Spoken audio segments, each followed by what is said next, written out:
Tervist. Võite hingata, mul on nimi selline. Ja ma kolisin nüüd Koplist ära, nii et okupeerimistunne on juba ammu läinud. Ilus aeg. Aasta lõpp, fantastiline, kool saab varsti läbi. See on see sisemine kooliõpetaja, lihtsalt loeb päevi selle tumeda perioodini, mille nimi on vaheaeg. Tume on sellepärast, et ärkad on pime, magama lähed on pime. Kogu aeg on pime. Avastasin hiljuti, et Eesti kõige produktiivsem koht lastevanematega suhtlemiseks Facebook. Super. Koolis ei saa õppenõukogus ja lastevanemate koosolekul nii palju enda kohta teada kui Facebooki gruppidest märgatud õpetajad, vihkan kohustuslikku kirjandust, pedagoogid 200. See on vanem 3 aastat, kõik olid viroloogid Facebookis. Nüüd on kõik pedagoogid. Super. 2 põhiarutelu teemat. Number 1, koolide reitingud. Vaata, kevad on tulemas. Siin viibivatele õpilastele tahate näha, millal emme eriti kettas on, öelge, et teie kooli reiting langes. Vaadake, mis kodus saab. Terve õhtu sööte midžisid lihtsalt, sellepärast, et ise pidi tegema. Vanemad on paanikas. Mulle nii meeldib, me järjestame koole selle jaoks, et ise ennast kettasse ajada ja siis pärast arutleda selle üle, et kelle laps on edukam vastavalt sellele, mis tema kooli number on. Mitte, et me küsiks, et kuule, et sa mäletad ka midagi koolist. Number 3, väga hea. Parim, inimesed on šokis sellepärast, et Ida-Virumaa koolidel läheb eesti keele eksamiga halvasti. Keegi ei olnud selleks valmis. Haridus- ja Teadusministeerium on käinud, midagi on valesti. Me saatsime neile 2 bussitäit Jaan Krossi valitud teoseid. Kus tulemus on? Narva raamatukogus kõik vanaemad on, loeks, kui oskaks. Seal pidi häid mõtteid olema. Ongi.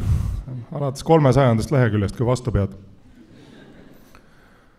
Teine äge asi, matemaatika mõõtmine. Ma sain teada hiljuti, et kuna ma küll töötan koolis, aga mul ei ole vaja olnud, et meil on nüüd Eestis 2 tüüpi matemaatikat, kitsas ja lai.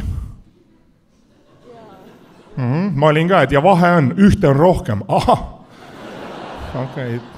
Trauma versus avalik sektor, sain. Seletab.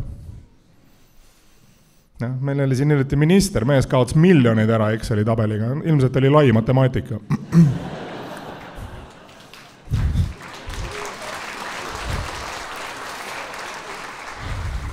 Oleks kitsast õppinud, oleks aru saanud, et kurat, see võrrand on vale.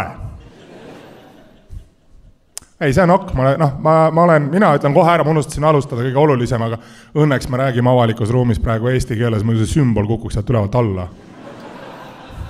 Vaene viisnurk sihib juba 3. minutit Popovi, saan pihta ei saa.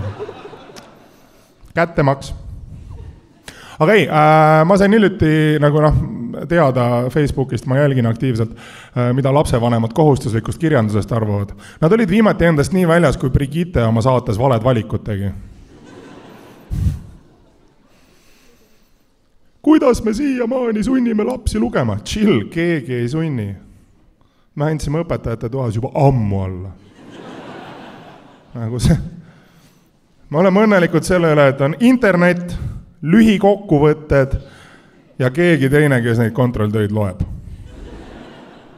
Väga ok, me saame ilusti hakkama, teeme ära.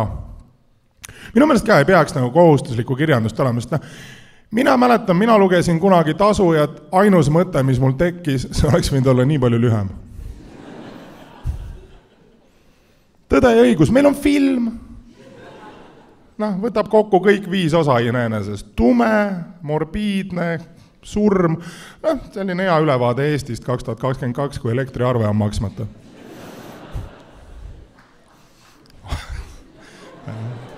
Ei, ma tean seda emotsiooni. Mina elan gaasiküttega korteris. Eesti õpetajad on rikkad. Või enne arvet. Aga ma avastasin hiljuti, et kõige rohkem lapsevanemaid närvi see, et lastel käestakse koolis luuletusi õppida. Ma olen selle emotsiooniga täiesti nõus. No, millal viimati keegi teidil teile Juhan Liivi luges? Või noh, ma ei tea, sa saad emotikoni, see mulle meeldib, noored teitimas, kohvikus, üksteise vastas lauas, saadavad üksteisele pilte. Ja iseendast. Kui ta seal Juhan Liivi loeks, suurperesid oleks nii palju rohkem. Aga ma tegelikult mõtlesin välja, et me varsti jõuame sinna, et koolis me peame palju rohkem kartma mitte narkodiilereid, vaid kirjandusõpetajaid. Lapsevanem tuleb kooli, vaatab, minusugune vend lihtsalt käib mööda nurkasid.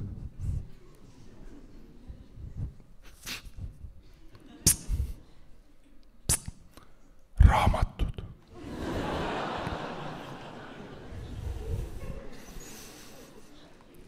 Tšeki seda auti piltidega. Koolidirektor iga aasta peab seletama politseile, et ei, see ei ole narkodiiler, see on kirjandusõps, otsib ohvreid. Ärge kartke, ta läheb varsti ära. Aga ma leidsin sellele uue ja fantastilise lahenduse, ma mõtlesin välja, kuidas me saame niimoodi, et kõik on õnnelikud, lapsevanemad, õpilased, õpetajad. Meil on vaja uut reality TV-d, ma leidsin sellele nime ka. Selle nimeks saab Armastuse õpetajate tuba. Grete Paia on juba põhimõtteliselt nõus. Ja, me paneme lihtsalt õpetajate tuppa kaamera koos mikrofoniga. Pildi peal armastus, helis õpetajate tuba. See 2 läheb kokku, Perekonnifoorum läheb businessist välja. Me kõik võidame. Aitäh teile, daamid ja härrad, lõbus head õhtut nägemist.